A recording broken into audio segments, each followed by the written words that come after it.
Hello, everyone, and welcome back to another AFLW Fantasy Fanatics round review. We're recording on Sunday night, the 5th of October, after completion of round 8 of the AFLW Fantasy season. I'm your host, Bales, and you can find me at BAILSDT across the socials. And joining me, as always, is my co-host and fellow AFLW Fantasy Fanatic, Tom Hales. Tom, mate, how are you? How was your weekend? Yeah, weekend was good.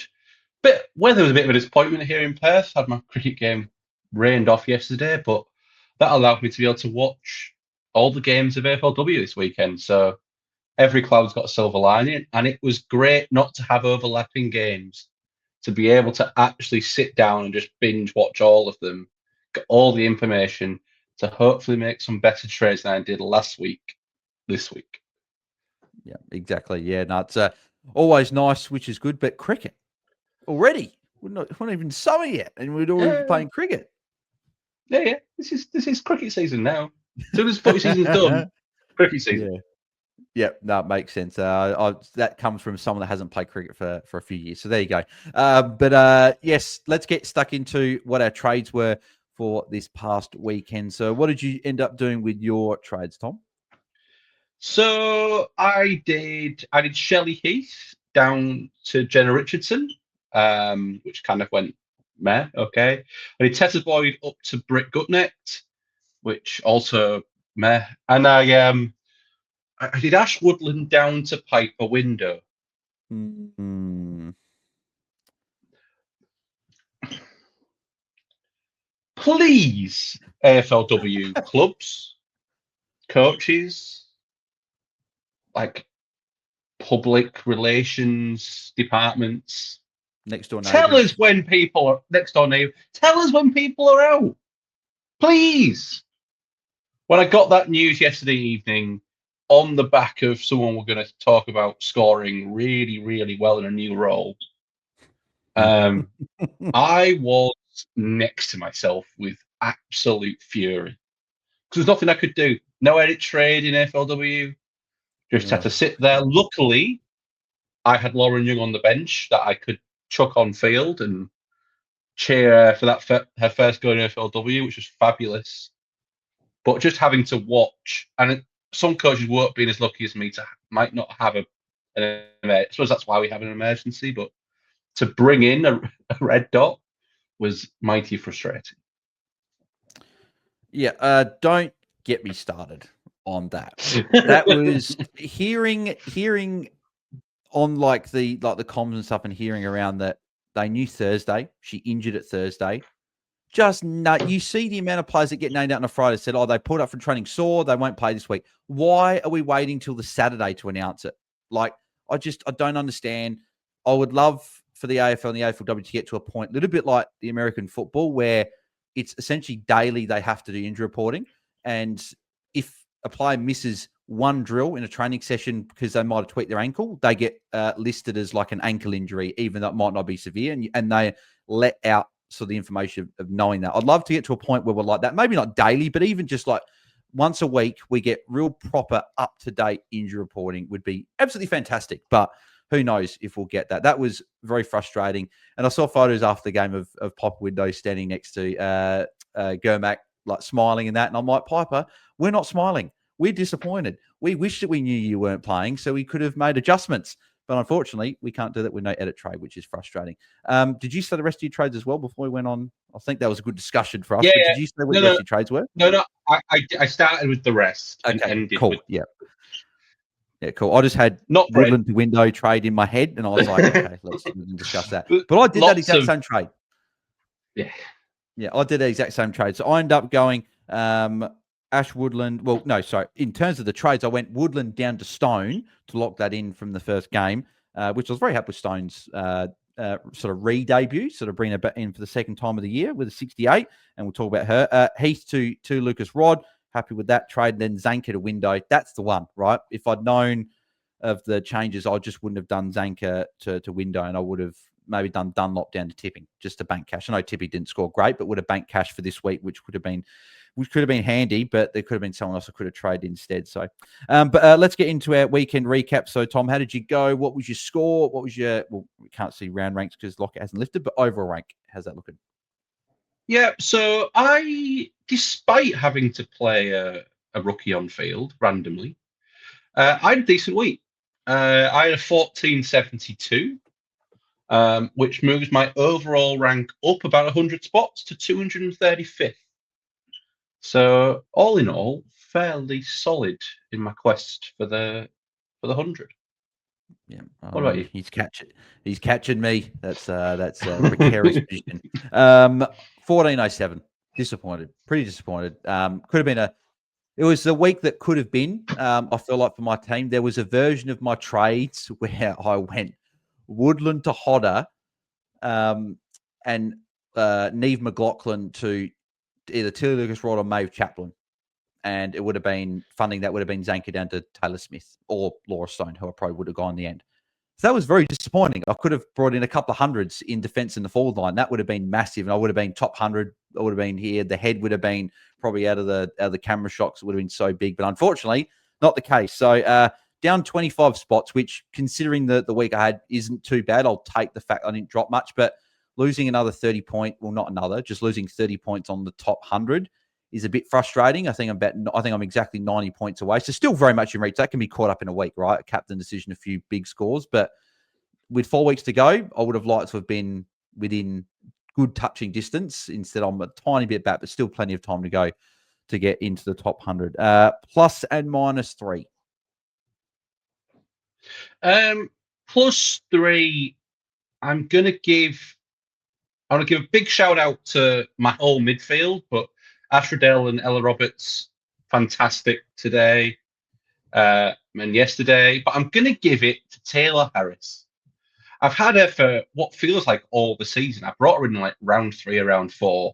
She's been ticking along okay for me, but to actually get an 89 when in a week I've really needed her to score well was absolutely fantastic. I'm quite enjoying the amount of ruck minutes she's getting. You're getting a lot of time up the ground at the minute, which is helping improve her and taking kicking because her boot is fantastic. And I think when she's around the ball, Melbourne look a better side. So there's enough forward targets. I wonder if that's something they'll pursue in the future. But yeah, no, the 89. -3. I'm going to save yours for you. Because we both have a joint one. Yes. Well, no, not just we've got a joint one. The AFLW Fantasy community has a joint one, I reckon. And if you did trade out of the player, then you'd be pretty happy. You'd be fine. But I'm actually going to give my -3. Shout out to Zali Goldsworth. The 74 is a bit meh, but I'm going to give it to my 2 trade-in defenders of Jenna Richardson and Britt Gutnecht. 53 and 62 on debut. They're both going to make cash for me this week. I just expected a little bit more. Gutnecht was taking the kick-ins, but seems to be playing a little bit more accountable this week. And that just might be the composition of the Port Adelaide forward line. It might change week on week. I need to check that going forward. But yeah, just a little bit underwhelming. Nothing catastrophic, unlike I think what Bale's -3 might be. Yeah, exactly. +3. It is a bit of a hard week to sort of single out sort of many others other than Ashradell. Ashradell 151 was amazing. The fact that she broke her own disposal record that she already set before, and then she'd broken it before as well. So she's done it 3 times this year. So she got 43, which was then equaled Ali Anderson for the most in the game. Then she got 44, which then surpassed that and from a late adjustment. And then she's done it again with 45 disposals. She is incredible. The definition of a ball magnet. And yes, she was left so much room by Sydney to just do what she wanted. But still, to get 45 touches in a game that is shorter than the men's is incredible. So 45 touches, 151 points, average back up to 124 for the season, which has put her up to second behind Noffy, who's still got that number 1 mantle there. My -3 and the joint fantasy communities -3. It isn't Eve McLaughlin, who you probably think it is. It is Rhys Shaw. And without a shadow of a doubt, it is definitely Rhys Shaw. Normally we give it to a player here, but I'm definitely making this an exception. Why on earth you would put your co-captain, your best running defender, and one of your most impactful midfielders in terms of going in their main impact after that Port game, and then when Whitford was, before she came out from injury, before she got re-injured, to then move her as the deepest forward in the Jack Depay role, playing as the smallest player essentially on the ground, and she might have been statistically the smallest player on the ground, playing as a deep forward and not changing it the whole entire game. You had 4 quarters, Reese, to change this, or 3 quarters after you started with it, right? You shouldn't have started with it to begin with. Didn't even enter any universe, any parallel universe you can think of, didn't enter any of the Bales minds or any of the AFLW Fantasy community's minds that Neve McLaughlin would play deep forward. And unfortunately, that came to pass, and we got a 24. And not only that, we all lost about 200K. She's going to be in the 700s now. And instead of being able to go sideways to a Maeve Chaplin, to Lucas Rod, Maddie Gay, one of those top $1 million defenders, no, we need to go to a $700,000 defender. We might have been safe because there is a really good couple of good options in the 700Ks, but that is just a absolutely brutal blow. And that's why I partly don't like these massive price changes. You just don't get rewarded for not an error from you. So that's my rant. There you go. And that didn't get any better because while that was going on, Hodder was dominating. Taylor Smith was going pretty well, who I was fairly keen on to bring in. And then Piper Window being a laid out. So Saturday, that between 4:30 Adelaide time and about 7 p.m. Adelaide time, it was the worst 2.5 hours I've had for a long time in my fantasy career. The one positive, and well done to Neve for this, if you're going to get chucked in a role you don't want to do and we don't want, just do it badly. And she did it badly really, really well. So well done. And I think she's going to be a very good option in the next couple of weeks. Let me put it that way. I think we're all going to get rid of her this week. She's going to drop a lot of cash, and then we're going to all bring her back because she's going to be super cheap. The thing that angers me the most, and then we'll move on because we've talked about this a bit. But the thing that annoys me the most is the fact that we knew that it was going bad. It was going really bad. And I was glad that Brisbane were piling it on because I wanted Brisbane to bury them if they were going to keep doing it, and they did. But to not change it at quarter time, half time, 3/4 time, and to keep doing it was just that should be a sackable offense. In all honesty, it should not be a decision you make at all. Unbelievable. But anyway, that is my plus and minus 3 there. Long tangent, and we will move swiftly on to everything else. So we're going to the rankings. So Nick's team, Rosie's Ruiners, is still on top. But shout out to Kevin, Vague Prob W, who is been number 1 in our AFLW Fantasy Fanatics Open League for pretty much the whole season. Has closed the gap on Nick's team there. So it is only 27 points, the difference between the two. So very, very close there.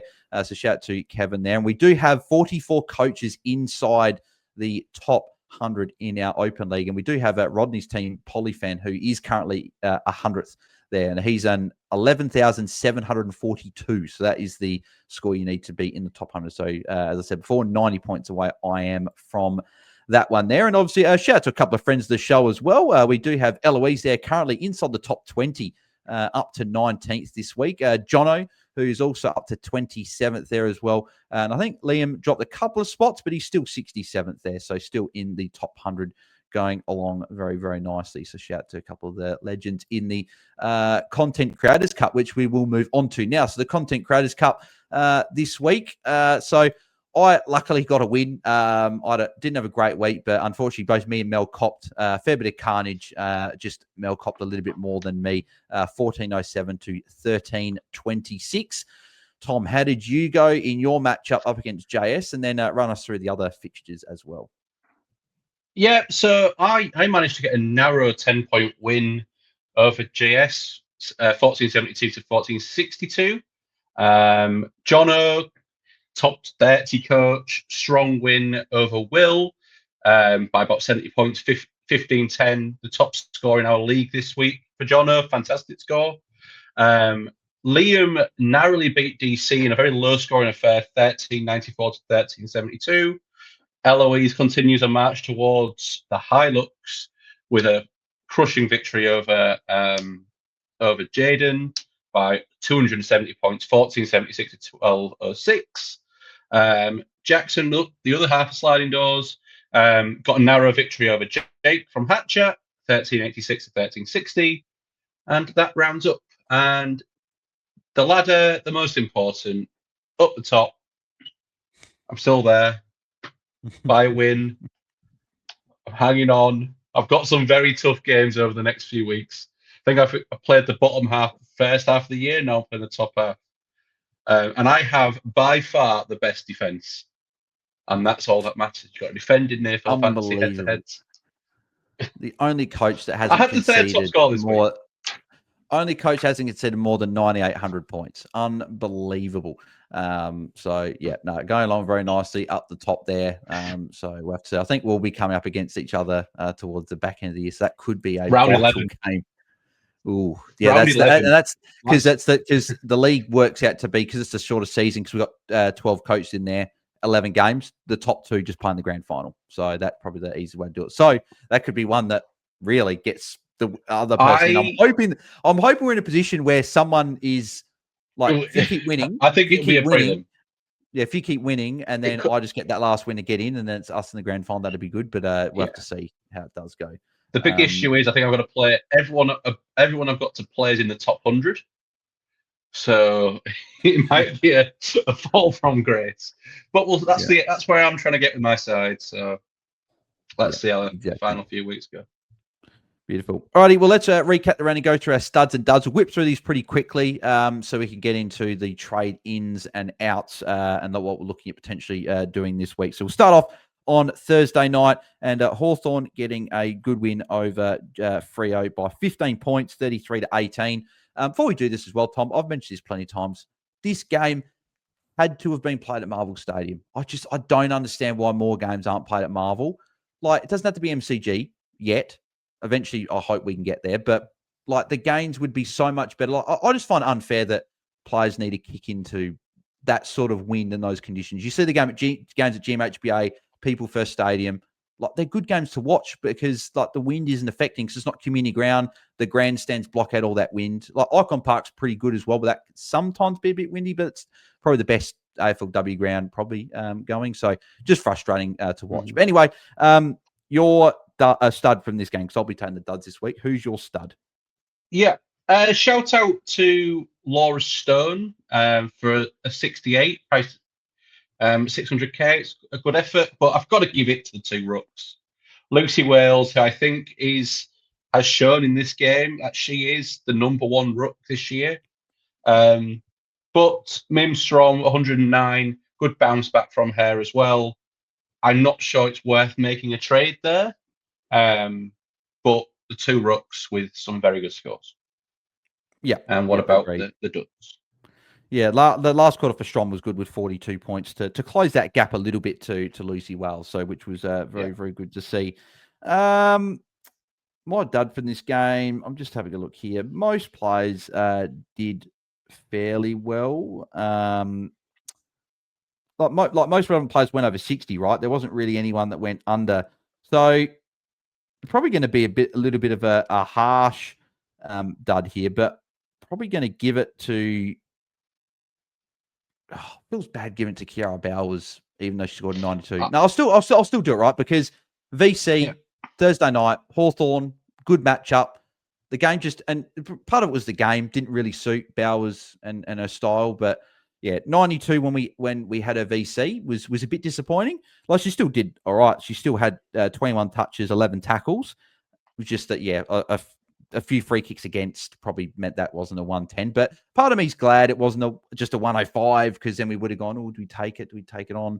But yeah, her, and then even Tillicus Rod slightly unders, just more because that she had a bench stint in the last quarter where she was on the bench for like 6-7 minutes and ball just got stuck. So that was a bit frustrating. So not really Tilly's score, but more about them being stuck on the bench for a bit, which was a little bit frustrating. Moving over to the next game, Friday night, Melbourne and Essendon, with Melbourne getting a win by 14 points, but it was a bit closer than probably what a few people expected.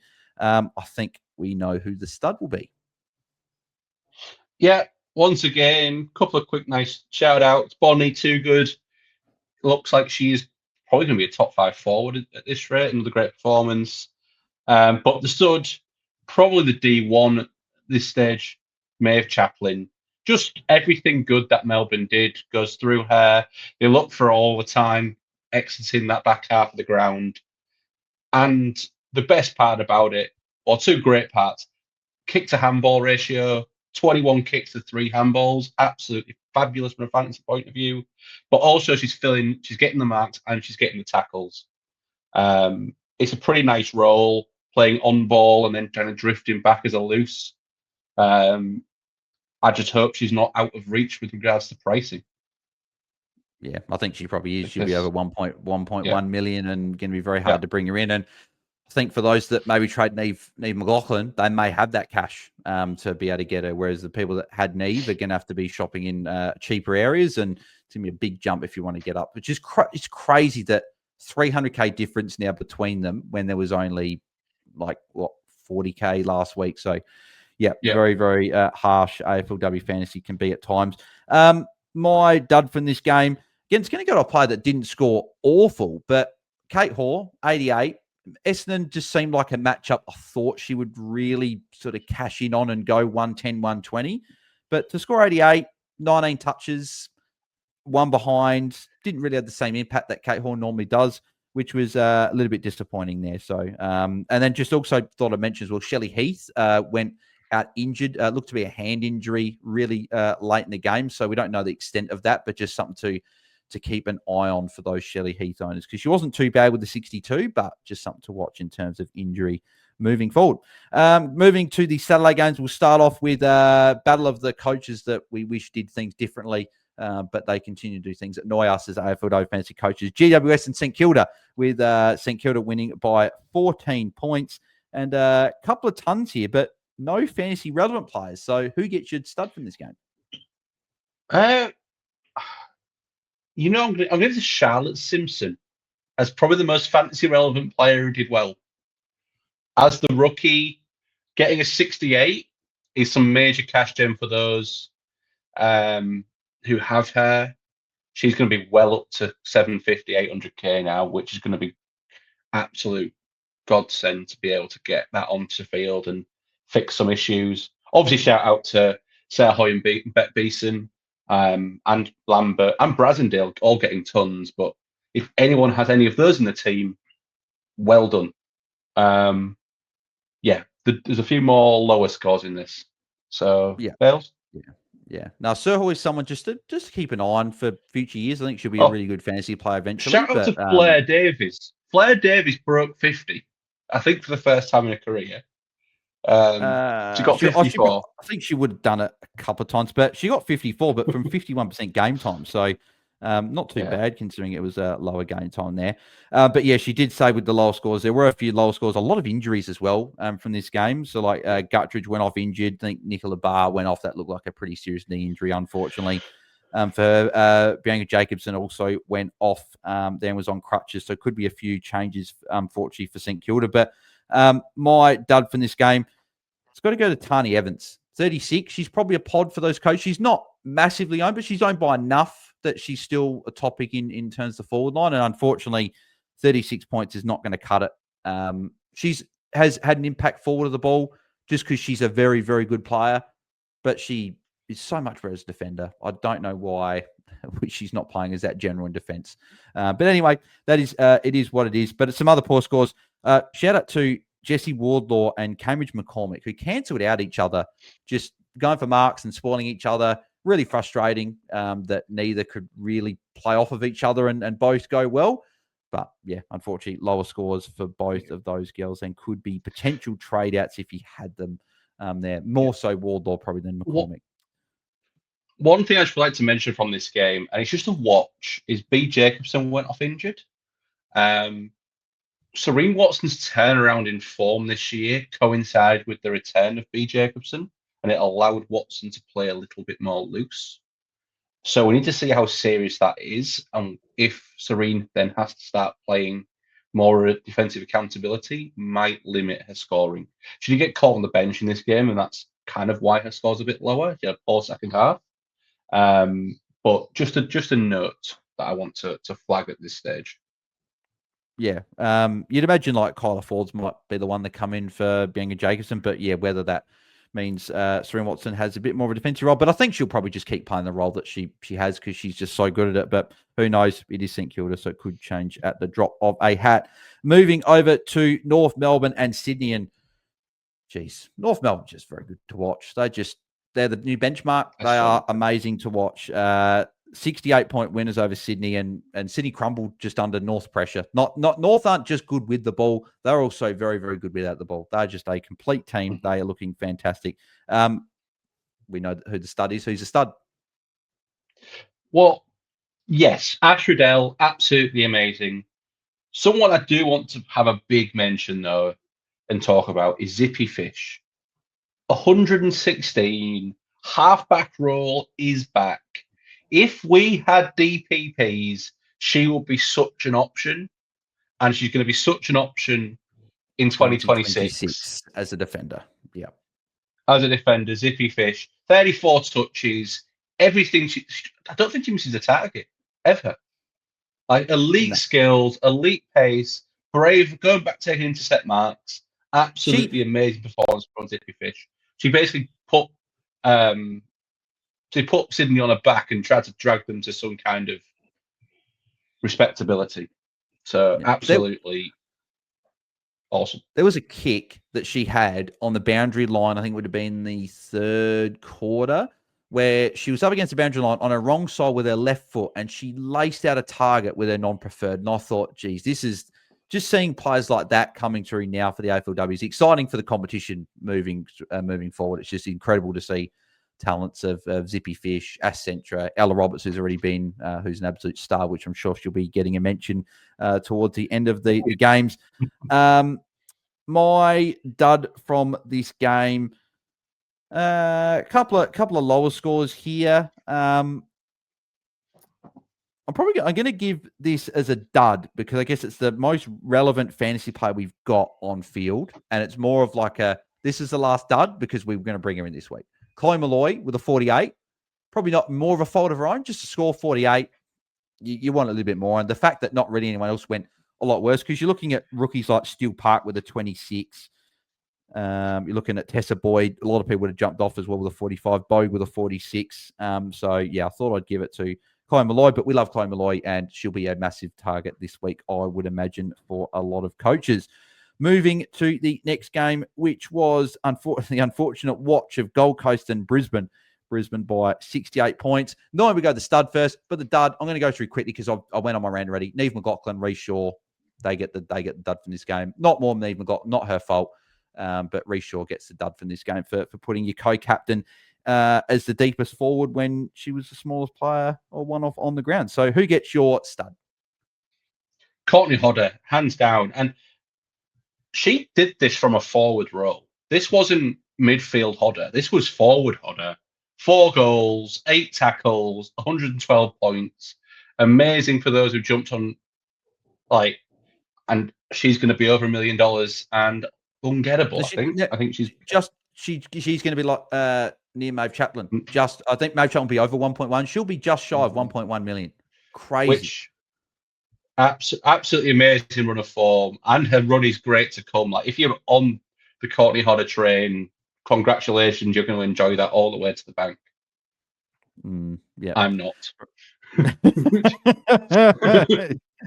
Yeah, no, agreed for sure.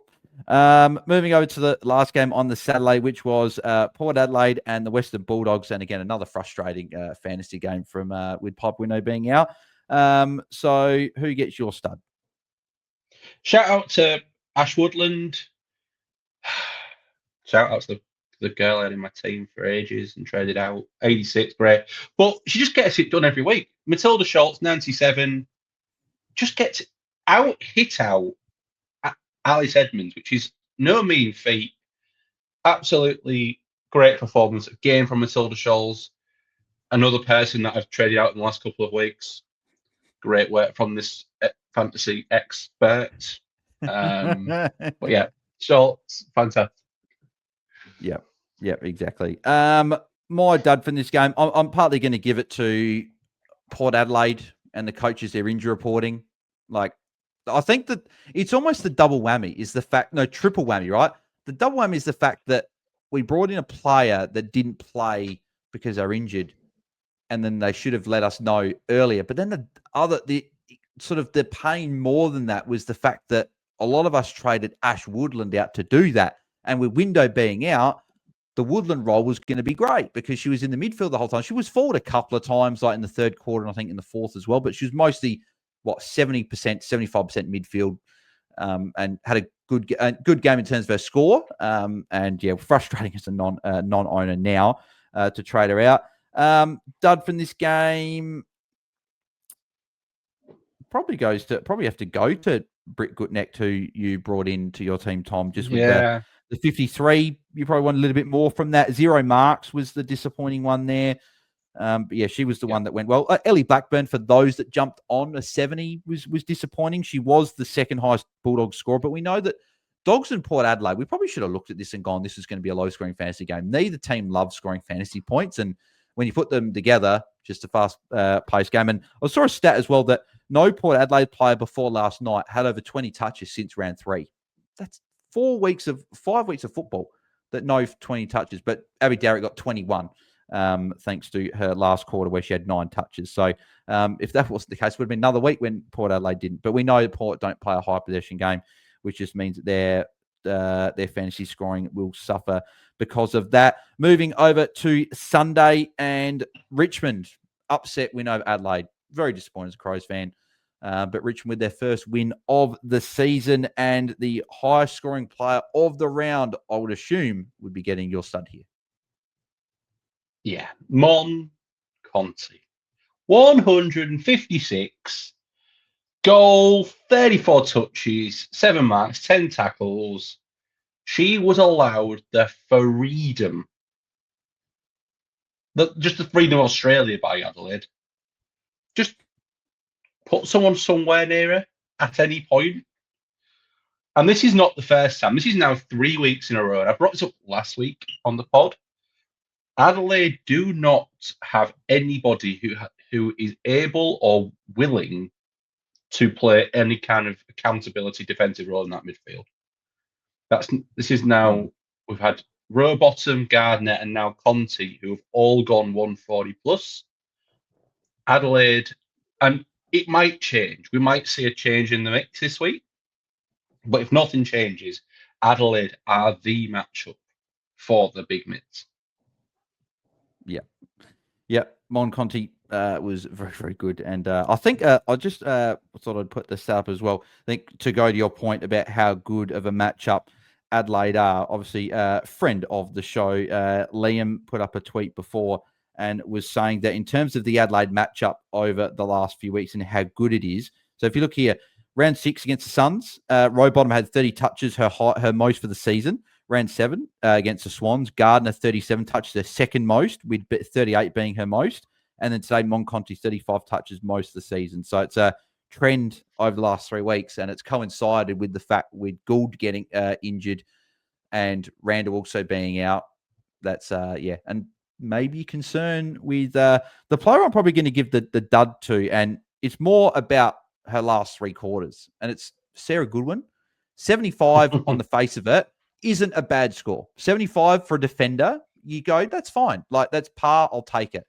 It's the fact, though, that I looked at my phone. I was out and about a lot of today, so I didn't get to catch a heap of the games today, but still kept in touch with what people were doing in roles and stuff. And the fact that she was on about 33 points, probably halfway through the first quarter. She had like 6 tackles, a few touches. It was going great.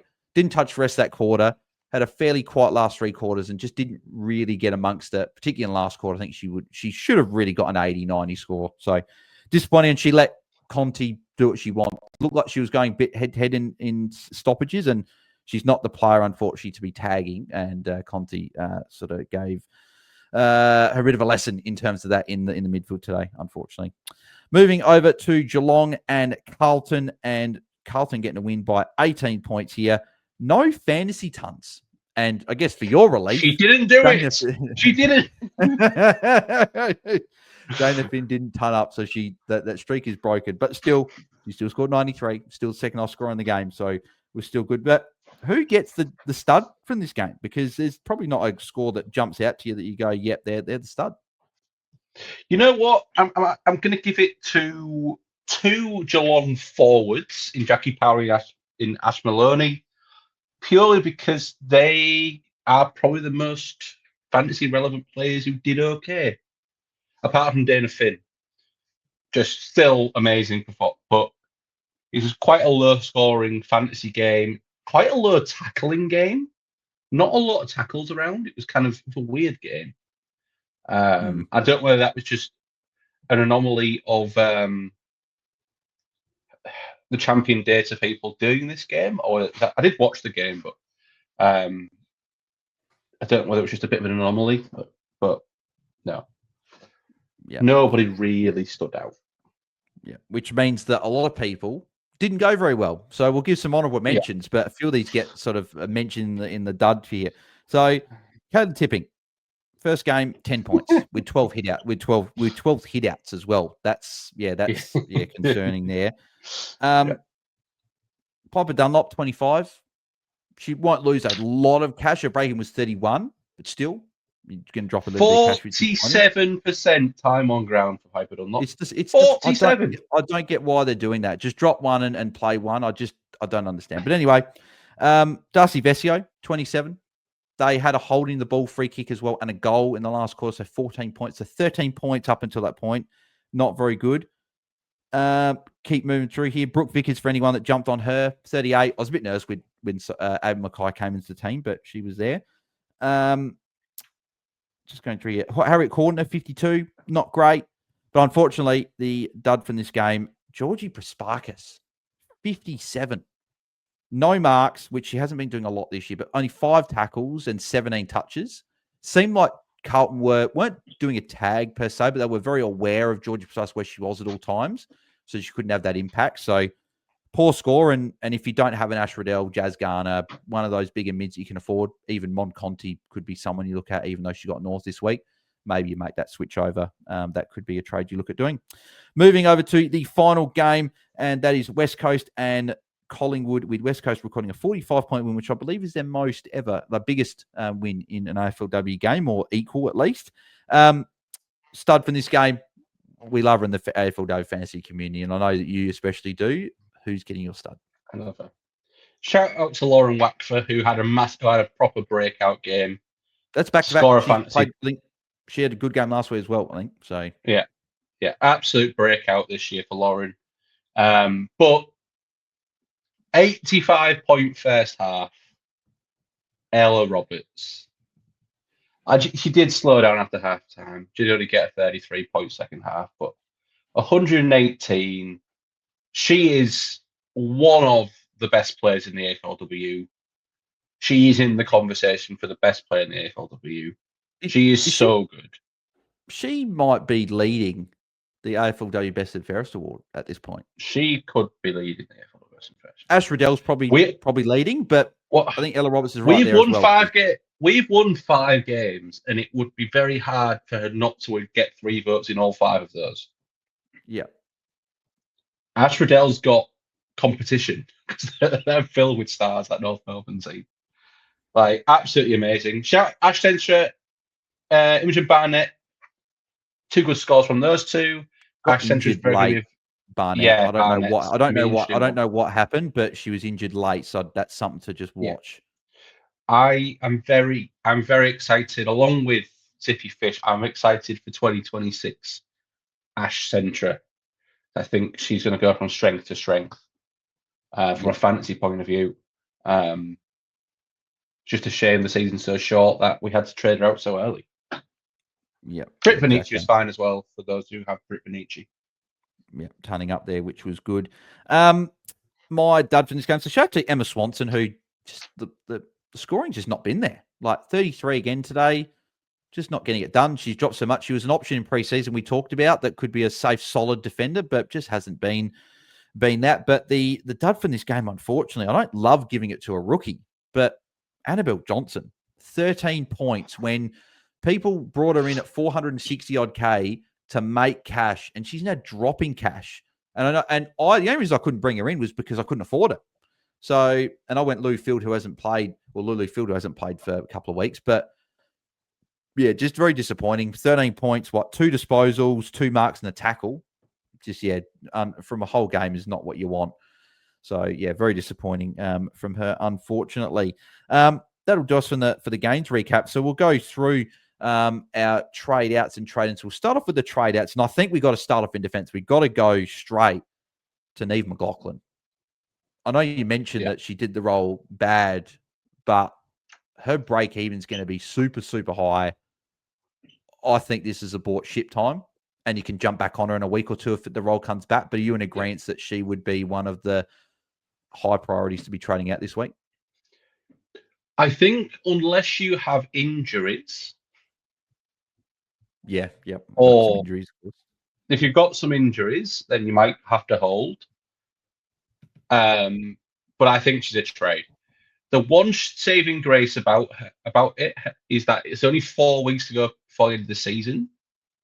If you are confident, I don't know how you can be confident, I'm not confident, that she can be a top 5 defender for the rest of the year, you can hold.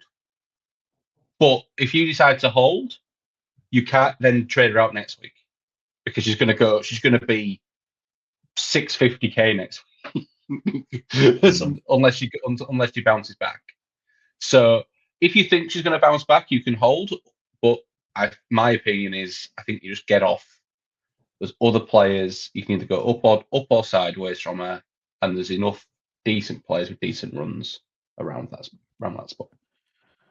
Yep, fully agree with that. Yeah, I think she's got to go. Just like Reece Shaw is in the Giants and St Kilda coaching camp where we don't trust those coaches. We just don't trust them. And Reece Shaw may be at the top of the pile for how angry we are. So, yeah, very disappointing. One I would just mention, not a trade out, I don't think, next week, but potentially the week after, Sarah Goodwin, maybe, because Conti obviously gave a bit of a bath in the midfield today. Crows have let some star midfielders over the last 3 weeks go really, really well. I think they're hopeful Chelsea Randall will be back next week from concussion. If Randall's back, I think she goes into the midfield a bit, and Goodwin will probably still get midfield time. But I think they've got West Coast next week, so it's fine to keep for another week. But then they go North Melbourne. So that's a big, big concern. If she's out of the role next week, I think a trade to like a Maddie Gay, Maeve Chaplin type, if you don't have either of them, would be something to look at. So not trade out this week. Just thought I'd mention it early just in case you're looking there. Bree Conan, 45. She's probably someone, if you've got a bit of luxury, you can probably move on across to another defender. She played full-time defense, and she has played full defense for a while. But when they do dominate games, it's not back there a lot. She doesn't get many big scores, and she has only had one score in her last month going over 70. When she started the first month, 3 of her first 4 were over 70. So a few lower scores lately. I think she can be sideways to another defender.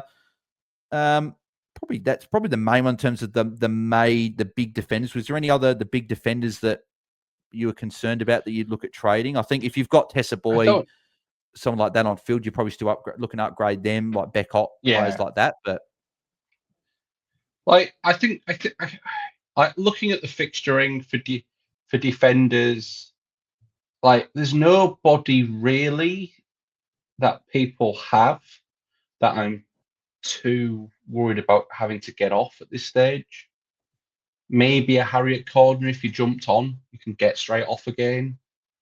I'm not too worried about the defenders unless you see an opportunity to get up. Exactly. Like there's nobody outside of TLR, Watson, and Chaplin who is like untradeable if they're your route to one of those 3. So, exactly. Yes, they're the main defenders there. Midfield's are fairly settled for a lot of people. Like if you like Noffy, Bowers, Gardner, Riddell, Garner are the main midfielders a lot of people have got. You're not moving off of any of those 5. If you're looking at the other mids, Kate Hoare could be someone you look to jump off. The easier run is starting to come to a bit of a halt. Like they've had some really good matchups. They not saying it gets that tough, right? They've still got some decent enough matchups, but it's much easier. Freo's fine. Freo's fine this week. Yeah, and it's then, after that it gets a little bit trickier. Sydney, Brisbane, Geelong isn't the easiest three to finish the year. Yeah, so you'd look to potentially move off there. Like Charlie Robon put up 100, so you might even be holding Charlie Robon if you got a Hawthorn this week. They've been giving up some good scores, so she could go well. Then the big one, though, I think Georgie Prasparkas is a trade. I think she's going to go down a bit of money again. So it's going to be Georgie Prasparkas will go down about 100k. So she's going to be at 1.08 or just below 1.1. She is quite cheap. Her run of GWS West Coast Bulldogs Melbourne is still very good. I'm just concerned with the scoring. She's had one score this year over 110, and we were partly a little bit underwhelmed when Garner put up a 116 and Gardner went like 106. So it's like we're looking for those 120s, those big scores in the midfield. It's more, and this is kind of a strategy chat, but it's more, is that worth a trade? Because you can get up to the big dogs from 1.1 million. You just don't have the cash. Like, I would, if you don't have a Garner, I'd go get Garner. She's cheap. She'll be attainable. But all of the others are so expensive. The only one you could possibly is jump on a Moncon. Jump on a Moncon. We'll chat about her in the trading. But they play North this week. She had a 130, I think it was last year. They played in a wet game down Tasmania. So she went well, and I don't know if North are necessarily going to tag her. So, yeah, we'll chat about her in a sec when we get to the trade-ins. But, yes, Monconti, I think, was one there for sure. But I think, yeah, a lot of people there mid for the set. Like, if you've got any of these other, like, mid-prices, like Ellie Blackburn, like, was good play this week. You made 126K, but maybe you jump and just get up to someone, but she's still got a good run. So maybe you want to hold if you don't have the cash to get up just yet, but you could look to jump off there. And if you've got any of those other players, you might look to move them on as well. Rucks, I think, again, most people are fairly set. If you've got Wales, obviously she's the number one. Schultz is still going pretty well, and she did it against Alice Edmonds, so you're probably not looking to do that trade there. And Mimstrom just put up a 109. Tougher matchup coming up this week, I believe, for Mimstrom. Who did Freo have this week? Melbourne. Yeah, it's a tough matchup against Lauren Pearce, but you're probably not trading out of a Mimstrom there. And I think Lucy Wells has got Gold Coast. If they don't bring Lauren Bella back, that could be a massive score. But if you've got anyone else, even if you've got maybe like an Elisha Dowd who's been solid, you're probably looking to make that move up to, if you can get Lucy Wells, great. But if not, one of those other couple of rucks are some good options there as well. And then the forward line, in terms of some trade outs, like I'm just like going down the price order here. So you got like Jessie Wardlaw, like this before lockout's lifted, right? So Jessie Wardlaw could be a trade out. She does have Collingwood though, so I do expect St Kilda to go quite well with some injuries. So I think Wardlaw could be a hold for a week if you want to do that. I think she could be okay. Ash Woodland, and I'll put Pipe Window in this conversation as well. Brisbane this week. I think if Window's not playing next week, you're holding.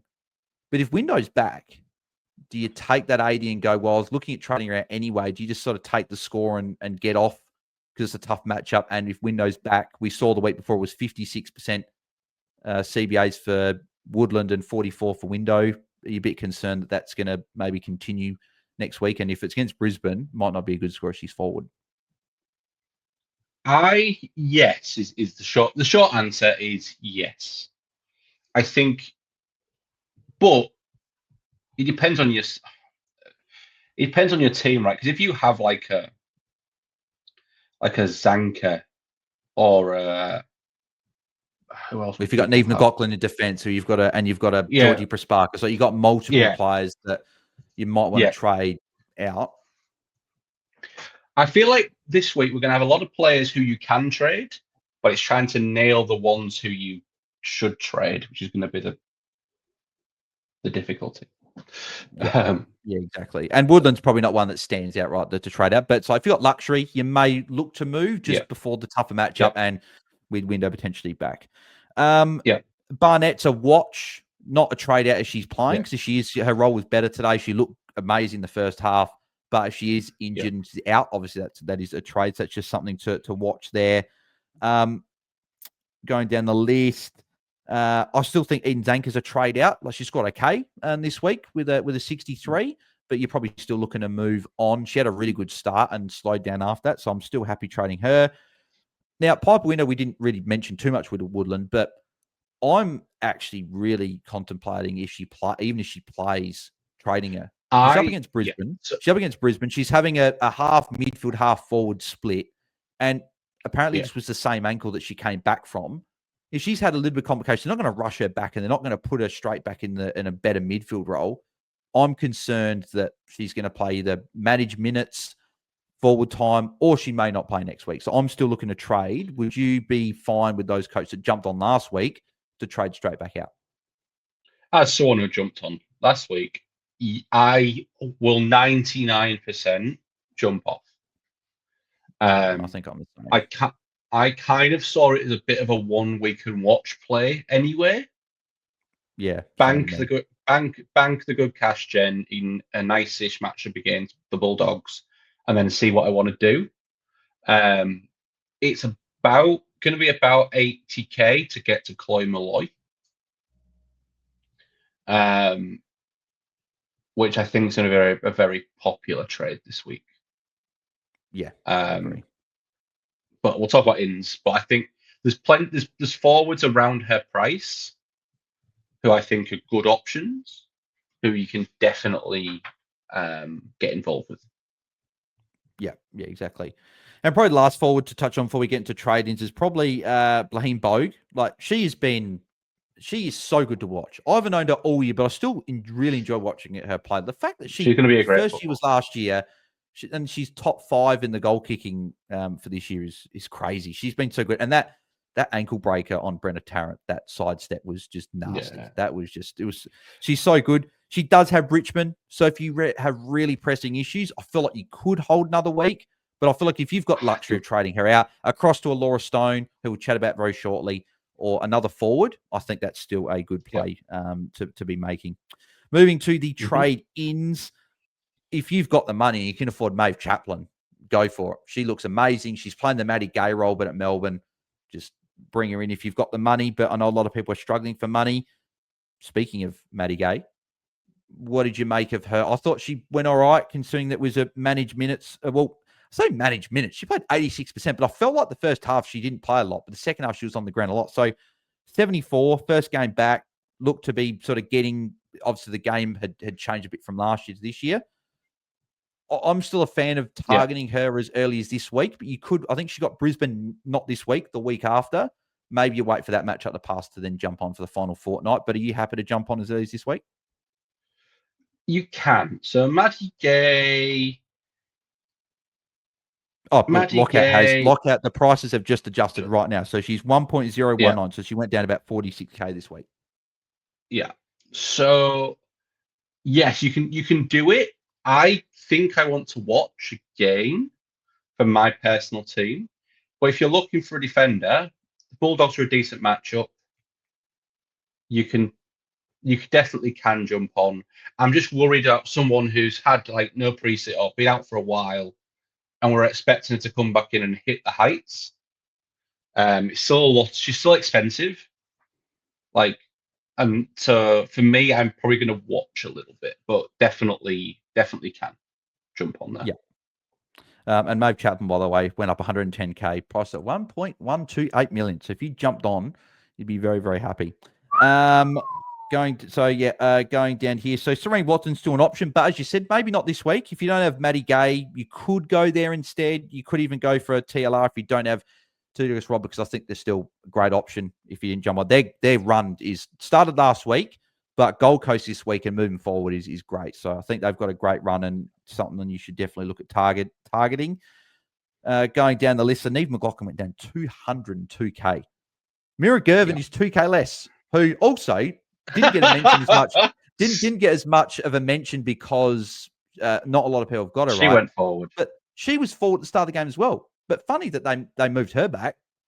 So just, unbelievable. Charlie Thomas, Adelaide this week. Great matchup. For those coaches that have got Neve McLaughlin, there's a few options, and Charlie Thomas is head of the queue in terms of price. Jade Ellinger, who returned to some really strong form, 94 points on the weekend. Really good to see. So she's an option. Their run's still pretty good for another fortnight for Ellinger. And then you've got the North Melbourne duo in Erica O'Shea, who's 720K, coming off of a 66 last week after missing the week before. And then I think the target that's really cheap, Emma Carney at 674K after that 30 when she got tagged, could be a very good option to make some cash. So is there an option there that you like the most out of those?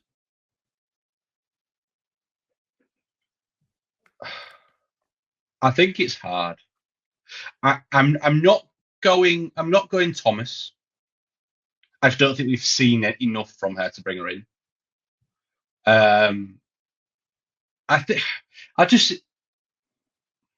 Three of her last four have been under 70 for Thomas, and her highest score in that time was 78 against Melbourne, and that was where she had like 11 kick-ins. So besides that, she's not doing a huge amount. So I probably agree. She's an option, but not. She's an option with a couple of decent matchups this week.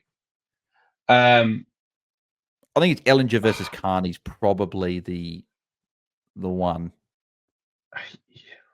I think I'm going to say Ellinger, but the run's not great. The run's not great for either. Port into Essendon. Not good for defenders. Yeah, and then Carney goes Richmond into Adelaide, which is great. Which are great for defenders. I think it's just Carney. I think you just get Carney, and you're going to enjoy that extra cash. Sub 700K for Carney is very, very good. Yeah. And if you want to jump off in a couple of weeks, Neve McLaughlin might be an option to jump back onto again. So who knows? That could be something you look at. But yeah, I agree. McLaughlin's break even is going to be probably about, to be fair, it'll probably be about the same as what it was this week, just because of how cheap she is now. Priced at about 65. Yeah, exactly. But she's going to lose cash again. So yeah, definitely. Exactly. I think she's the big one there. So they're probably the major ones there. Was there any rookies in defence, just before we move on, that put up any good scores that you may want to look at? So, Katie Kimmer put up a 59. She's 385K. If you want some extra cash, Jan, you could potentially go there. Just having a look here down the list. Kiara Mueller went 41. She's a bit cheap at 350. Could be someone you jump onto as a rookie. And that's probably about it. There's no really one else that Annabelle Johnson lost 77K. Oh, that's so bad. Yeah. Unfortunate there. Ode to the mids. Again, we mentioned these 5 mids, and they are and funny enough, they are now the 5 most expensive mids in the game, and for reason. All 5 are good options to jump onto. Ebony By Marinoff, 1K. Yes, but still, that's fine. It's still there. Ebony Marinoff, 1.581. She dropped 86K. I don't think you're going to get her that much cheaper than what she is now.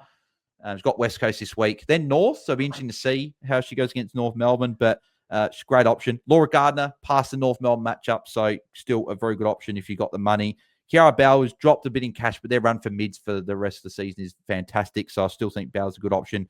But the 2 big ones, Ash Riddell, Jazz Garner, not really much more to say. They're great options. Riddell, 1.4 million, and Garner is just shy of 1.25, so 1.247. It's only I feel like her ceiling hasn't been massive this year, besides her first 2 games where she went 131.58. Like the injury coming back, the tag, she got sort of game. Yeah, she got saved. 4 goals by 4 goals. She felt like the marks and tackles weren't there, which I think will be there in other games. So I think she's still a great option. If you told me pre-season that Jazz Gunner was going to be 1.25 million, I'd say, bring her in. So I think she's still a great. 100% think if you don't have one of those top fives, unless I think you have Ella Roberts this week as they play Adelaide, you're trying to get to those top five. And that's where your points are. You could bring Roberts in this week against the Crows with that run. But if Chelsea Randall's in, I wouldn't be shocked if they tried Randall to sort of run a bit with Ella Roberts, because we know Randall can go into defence as well if Roberts to go forward. So just something to watch. If Randall's back, they may look to do that. But if you got Roberts, 100% you're not trading this week. You want to be holding there. The big one, though, for me, if you can't afford any of those top ones, I think regardless that she's playing North Melbourne, I think Monconti is the pick under 1.2 because she's got North. She's got a 130. I don't know the exact score because I was trying to find the game before, but I couldn't find it unless I was just looking in the wrong area. She got 156. She got 156. No, against North Melbourne last time she played. I know she went 156 on the weekend, right? But her run after North Melbourne for the last 3 games is great. So she goes Collingwood into Fremantle into Gold Coast. Very, very good run. Think will probably goes well in the final game, but Mon Conway knows the star. So I think she is a very good option. She got 134 last year. 134. There you go. I knew it was about that 130. So you agree with that? Do you think regardless of I think matchup, so. should be someone you look at? I think so. I'm a little bit reluctant to bring someone in against North Melbourne. I know she went well last year. Like, I'm saying that with not that knowledge. But I think she's I would say she's definitely the pick. If you could pick anyone. So yeah. Yep, agreed. Just looking here as well. There was one. Who was I going to talk about just then? No, that's what I was going to say. Zibby Fish back over $1 million. Well, not back over. She's now over $1 million. 1.018. Okay. She's averaging 85 points for the season, and that was with the 2 or 3 game stretch where they stuffed around with her roll a bit, playing her high at the ground. Just to put it into context, if she was a defender in fantasy, she would be the second highest averaging defender this year behind T. Lucas Rod, who's averaging 88.6. She would be averaging more than Maeve Chaplin, which is, and Serene Watson. It's incredible the year she's had. And I think she is going to be a very hard option to turn down next year when she's going to be a defender in the game there. So she might be very expensive, but she might be someone we look at. Rux, if you have Lucy Wells, great option. Mimstrom, if you don't have her, you could still go there if you had like an Ollie Show down, but most people aren't really making the trade in the Rux. A lot of people have got Wales, Strom, or Schultz. Not many coaches have got anyone else, but if you don't have one of those, hopefully you can just get up to Lucy Wells and just get the best ruck there. But Mimstrom being a little bit cheaper than Schultz, you could save the 60K. Yeah, I think I think I'm not trading the Rooks. That's my opinion. And then you're not trading to anyone but Lucy Wales. Yeah, agreed. I think if you just get Wales and make it happen, but if not, Strom could be the next one you look at just because she's a little bit cheaper than Schultz, but that could be something you do ponder. Moving over to the forwards, and Zali Goldsworth's run wasn't great, so I don't know if you're targeting her at $1.2 million. Hodder, the run's still very good. I think that's too much to pay. I just can't pay someone priced at 85 for Hodder. I just can't do it. When there's a few options cheaper, which we're going to chat about now, I think we go there. So I think she's much more expensive than what she was to start the year and what she was a few weeks ago. Bonnie Too Good at $929K. I think she's still a good option to bring in. I know the run isn't great for the rest of the year, but I just think her role going up the ground, I think she's got a pretty safe floor of 70, and she's got the ability to go more than that. I think she's an option to bring in. I'm not as hot. I own her. I'm not as hot to bring her in at that expensive. If you're trying to cover people, there are other options. I'm just going down price, right? I'm just going down price. She's an option. There's a couple of options I prefer, of course, but I think she's still an option if you're looking there. I think you could definitely look. But I agree. Like Montana Ham, 8K cheaper, past North Melbourne matchup. I think she's a good option to bring in with a decent role. I think Taylor Harris is a solid enough option to bring in with the fact her role is not too bad. Again, just she's an option, right? I'm just working my way down. I'll see Tom's Yeah, face if yeah. anyone that's watching. I would not be bringing in Taylor. I'm debating trading out Taylor Harris this week, so I would not be bringing in Taylor Harris. Yeah, I'm just looking at the role. Just looks so good though. Like playing as that second ruck, getting into defense, taking a kick in or two a game. Like yeah, but she's so expensive now. Like she's 864k. Like she's so expensive, and the good run stops after Freo. She finishes with 3 toughies. So for me as an owner, she's a trade out this week or next. yeah, Because there's some players. There's players that I'm looking down the list that are a lot cheaper, and I much prefer. Yeah, I've deliberately done it this way, like the forwards. I could have just gone to the top, but I thought there's a few options to go through in terms of I didn't want to miss any. Yeah. Imogen Barnett, if she's not injured, is not a bad option with the fact she's got St Kilda this week. Great matchup for rucks, and she looked to be a lot more in that ruck role again. Looked good in the first half, bit banged up in the second half. So just to watch, I don't know if I'd be jumping on her per se, but she is an option there. Ash Maloney, I still like as an option. She's got a pretty safe floor and she's a bit cheaper, 839k.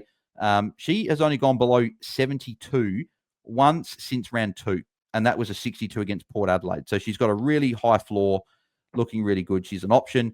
Jessie Wardlaw dropped a bit. I'm probably more looking at trading out than in, but if you're keen on Jessie Wardlaw, you could. But the big one, I think this is the week. Chloe Molloy, welcome. Yeah, but we were paddling to try and wait to see, because Carlton, Melbourne, West Coast, Essendon is a nice final for someone with Molloy's quality. I think she is the option, and someone I will definitely bring in this week. Yeah, and I'm the same. And not only that, she's one of my favourite players to watch as well. One of my favourite players in the AFLW. So it's very good to finally bring her in. I think Aileen Gilroy is a pretty good option. Looked good in the second half against Fremantle, a few CBAs as well in the second half, which I don't think she had many in the first half, and looked good. I think they'll maybe put her a little bit more in there. 730, so a good cheaper option and a good run for Hawthorn, as we've mentioned. Gold Coast this week could be a prime matchup for Gilroy. Wouldn't be shocked if she had like 20 and kicked a couple of goals in that matchup. So it could be an option. Probably not jump. Is Taylor Smith, is it too late? Was it just the 1 week to jump on last week and you've missed it 701k? Is that you're probably looking at other options, I would imagine? For me, yes.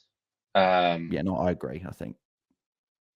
For me, yeah, I am. Yeah. I'm looking elsewhere. Yep, I would agree. I also looked at Katie Brennan like 2 weeks ago just to see the price, and she is up at 722. It's got North Melbourne this week, so you're not looking at Katie Brennan this week. The one that we're finally going to get to now, Laura Stone. Time on ground was up, season high of 78%, attended a centre bounce every time when she was on the ground.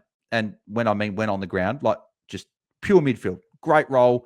Gold Coast this week. Her break even, I don't know exactly what it would be now. I don't know if you've got that there, Tom. I know there's some things flying around of what break evens would potentially look like this week, but her break in will be lower. She went up 18k this week, 623. I think she's an option if you don't have the money and you can go maybe window down and then maybe someone across the line, maybe do another trade. I'm expecting like 35, 40 for a break even. Yeah.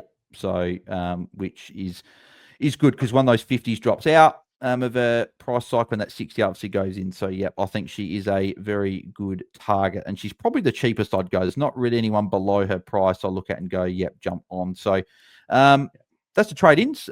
So I'll just quickly check, was there any rookies that we missed in the forward line? And I'll quick look at the midfield as well. Tom, if you do find an option in terms of a rookie, then let me know. I don't think there is. I don't think there is, mate. If I'm honest, I think we're it's pretty barren. And we found this week it is nice to have players that do play, because that saved me this week with getting Lauren Young's 40. But I'd just be picking the 300k that plays this week. Well, Chantel Mason in the forward line, she scored a 48 against Sydney, then an 11 when she only played 24% game time against Essendon. I believe that was from an injury. And then she missed a few. Came back, scored a 47 against Carlton today. So 364 went up 50K, could have a low break even that you do potentially look at there as well. But yeah, besides that, there's not really anyone that you sort of feel comfortable jumping onto in the full line. Like there's names there, but you're not really jumping on for names. You want someone to make at least a little bit of cash. Like tipping didn't go up at all. Like Fleur Davis, you could score 54 if you need cash gen, but it's very barren. Like you're taking a shot at someone to hope they can make. Because we've seen with Reedy, even with Annabelle Johnson, Harrington for me as well. Players can make cash, but they can also lose it just as quickly. So that's the tough one there. I thought Alicia Newman as well for Giants is probably the one in the midfield. 312K, came on as the unofficial sub, which doesn't surprise me that GOS would be the one team to name an unofficial sub the same week that the men's decided that the sub's going to be no more. So it's quite ironic that with that. But she scored 31 in 31% game time, 312K, would be a player that you could jump onto to make a little bit of cash. And I thought Daisy Flockhart showed some decent moments for Hawthorn, scored 38, got a decent run coming up, obviously, with those Hawthorn mids. So could be another option you do look at bringing in there. Besides that, they're probably the main ones. I may have missed one or two, which I'm sure Free Kick touch on. So, but yeah, that'll do us for the round review. So we'll go through our initial trade thoughts and what we might be doing. So, Tom, what are you going to be looking to? Because we probably didn't get to play with our teams because I had a quick. I put a really quick team in. So at the minute I've got Window, Dunlop, and McLaughlin out to Malloy, Tipping, and Cambridge McCormack in. Yep, like those trades, mate. They're good. At this stage, I think, I've still got to play around with my team a little bit, but at this stage, it will be Dunlop down and Tipping as well, just because I think if Tipping's in there, it's more to hope that Dunlop doesn't keep dropping cash. He's dropped 20K, and that 144K is there to cash in. So I'm going to do that. Yeah. And then with that, I'm going to go Window up to Malloy, Neve McLaughlin down to Emma Carney, which will make me a little bit of cash for next week, which could be handy if I wanted to go maybe Goodwin to a Chaplin or a Matty Gay as a trade. Maybe Strom could go to Wales if I wanted to do that. So that's what I'm looking to do. I did look at Wardlaw out this week, but I think her and Window, I think I want to trade Window first. And there is a world where I do trade Wardlaw out as well this week and jump on a Maloney type forward that I'm sort of happy with their floor. Might jump on someone like that. So we'll have to see what I do. Gilroy, another one I don't mind as well. But Tom, thanks for jumping on once again, mate. Where can the people find you across the socials? Yeah, find me on X at Tom_Hills_. 3/4 of the way through now. 2/3 of the way through. 4 weeks left. We're getting into the nitty gritty, and hope your week goes well. And round 9 upcoming. Yep, exactly. I knew you were going to say nitty gritty as well. I was like, he's going to say nitty gritty, and he did. So thank you for that. You can find me at BAILSDT across the socials and us at AFL Fantasy Fans on X. We'll be live later on in the week. We got no Thursday night game, which is really disappointing. I don't know why there's no Thursday night game. Well, there's no Thursday night game now for the rest of the season unless they do win the final game, which is really disappointing. I like Thursday night footy. It means the weeks are shorter.